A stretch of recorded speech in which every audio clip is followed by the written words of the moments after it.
Hello, everyone. I'm Steve. Mark's at work, and this is Smokey Steve and Mark. Either welcome or welcome back.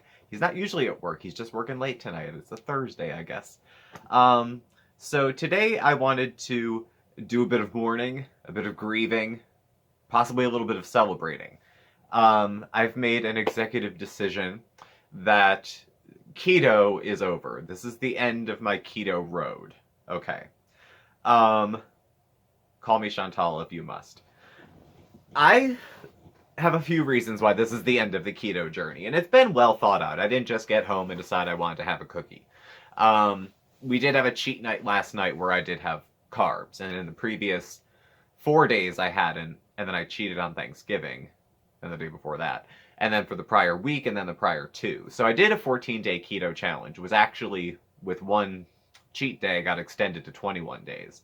And then it was like 4 on and 1 and whatever.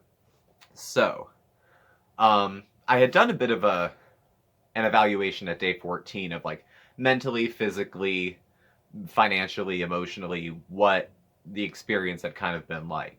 And now, even a little further out than that, it's almost been a month since I had initially started. I have a few reasons why keto isn't for me personally. Now, I'm not knocking the diet entirely. I have a couple points of concern about it, maybe about the way it's embraced, um, and defended so vehemently as though it's a fragile person who needs to be defended with tooth and nail. Um, I've seen people fight harder for keto than vegans fight for their thing. It's like keto, vegans, CrossFitters, and people that do 5Ks. They can't even introduce themselves without mentioning it. Um, but back to keto for me. Mentally, it's been a continued and increasing struggle with keto to not think about carbs all the time. Not eating them, counting them. Um, 1,000 years ago, okay, 5 or 6, I've had issues with food as it related to dieting, counting calories, the size of my body, being overweight, being underweight, and the extreme measures I would go to try to control those things. So, getting into keto involved getting back into label reading and counting and how many of these things am I allowed and what foods are safe and what foods are not safe and how much of something can I eat and are there any unlimited free foods if I wanted to, binge or something. And keto is a restrictive diet. It's about the proportions I was given and working on was about 70-75% fat and then 20-ish% protein and then 5 or less of carbs. I was hitting around 30 carbs a day or less, net carbs that I was working with. So it excluded stuff on the diet, which did make, it made it like forbidden, made me kind of want it a little bit, banded is scratching. So that wasn't really working for me. I was giving food more attention than I had since I used to have some food issues. When I was losing weight, the beginning of my weight loss journey, I was 272 pounds. My goal is 180. I think right now I'm 188. That's what I weighed yesterday. I had hit 180 and then rebounded, which is why I gave keto a whirl. I had lost most of the weight originally on just a reduced calorie diet, eating whatever, pretty much, but just less of it. So I thought I would do keto to do something different. And I wanted to lose the weight fast, and everyone said you lose weight fast on keto. And it's possible I was just doing it wrong. The first 5 came off like lightning. And then it kind of crept at the same pace as a low-calorie diet went. But the counting and all the other stuff that went with it. I have a personal bit of OCD when it comes to weight, calories, and numbers. And it started to kick up dust of those old feelings. So that way it wasn't working for me. Physically, keto, I know it can be a challenge for some folks, and I did research into this and tried different stuff to get enough fiber into your diet. My GI tract is a little compromised because when I was dealing with said food issues, I used to abuse laxatives. So my GI tract's a little sensitive. I try to keep a fair amount of fiber and keep things kind of moving gently but consistently. I'm trying to be, like, not TMI here. And eating large amounts of meat and cheese and fat didn't really facilitate that. And I was eating as many vegetables as I could, but they suck up carbs too. So, and I didn't want to take supplements because a well-rounded diet shouldn't need it, I guess. And I was having some issues there as well, to the extent that it was worrisome for me. So that part didn't really work for me too well either. So mentally, physically, financially, I think I had mentioned before, keto for me was incredibly expensive versus the other foods I used to buy.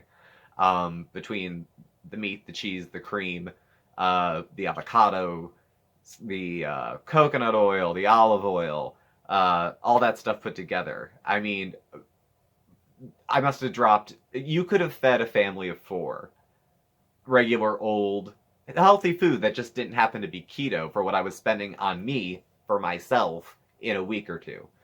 So it was a little pricier. I know you can probably do keto on the cheap, but it was a little more expensive.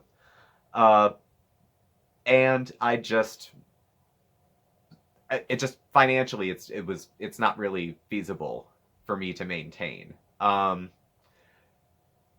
I guess like emotionally, I feel a little guilty because I started something and I'm quitting, but it's also not something I want to continue for the reasons I've stated so far. I don't feel like it's helpful. Now, I'm not sure if it's helpful for me that keto's not for me, or if it's just not a good time for me to be on a diet of any kind. If mentally I'm just not in a really good space. By the way, I'm feeling quite a bit better than I did yesterday and the day before.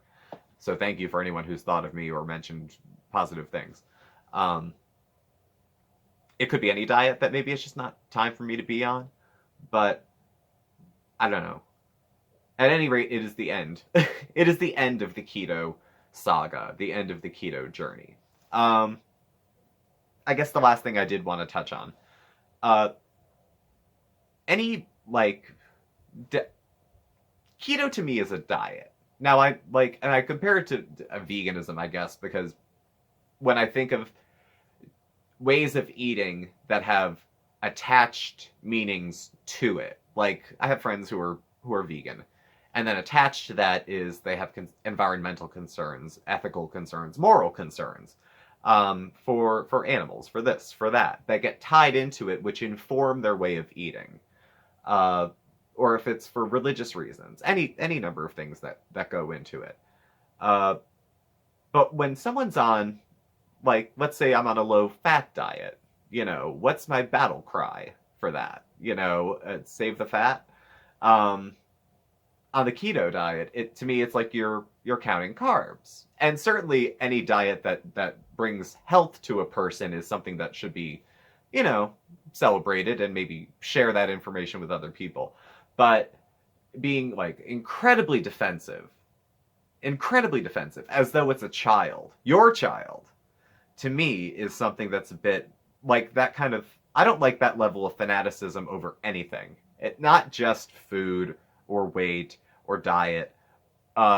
Any kind of fanaticism just, to me, seems like a little, let's just stay over there with that. Just that far. Arm's length. 2 arms length. You too. You stay away. Yeah, I couldn't get my arms around that whole thing. One of the bigger goals of my life is to not have issues with food. So taking on a project that focuses most of my attention on food probably maybe wasn't ideal. It was worth trying. Again, in the interest of contempt prior to investigation, I didn't want to have the bad attitude I had about keto without trying it. And my attitude is not as bad as it was about keto as it was before I had all the meatloaf with cream sauce and zoodles Alfredo, and what else? I never made a chaffle. Can you believe it? Not one chaffle the whole time, or falafel, or the other ones. Didn't get to it. So I'll miss a little bit of that, but it's not even about, sincerely, it's not about craving sweets or anything like that. It's not like, God, I need a Danish, I'm going off keto. It's just not for me. It's not for me. I can appreciate the people who are really into it to a degree, not fanatics, but who are into it. I think everyone, personal opinion, not the opinion of Mark of SmokeySteveAndMarc, because I can't vouch for him. Everyone swears by the thing that works for them. Everyone says, I've tried everything and this is the only thing that works. For me, and then they generalize from the part to the whole and say it's the only thing that works at all. I've tried everything and Weight Watchers is the only thing that works. I've tried everything and a plant-based diet is the only thing that works. I've tried everything and the gastric bypass was the only thing that works. They forget the for me part. You know, everyone is different. That's a very generic saying, but it's very true. Everybody is different, and for any number of reasons, one way of eating or living might not be for another person. And I don't have to feel guilty about that. And I'll be saving a cow probably for how much less meat I'll be eating. So my colon will thank me, I imagine. So that was the big news. I hope nobody is disappointed. I constantly reserve the right to change my mind when presented with new evidence. So should something else come up and I decide to do it again, I would imagine I would need to be presented with a pretty damn good reason. But, you know, I would never say never. But probably not anytime soon. It's not looking like the New Year's resolution to get back on the wagon with that. So, unfortunately, I think I'll have pasta tonight. At any rate, thank you for watching. Please subscribe, hit the like button. You can follow Mark and I on Facebook at SmokeySteveAndMarc or on Instagram at SmokeySteveAndMarc. Our email address, contact information, P.O. Box, everything's listed below. Thank you all for watching, and we will catch up with y'all tomorrow. Don't forget, announced this Saturday, Coffee Talk is going to be live. Yes, I'm going live for Coffee Talk. I'm going into the Lion's Den. 4 p.m. Eastern Standard Time. I'll put a thing on the community board and Mark will put something up on Facebook. Thanks for watching. Bye.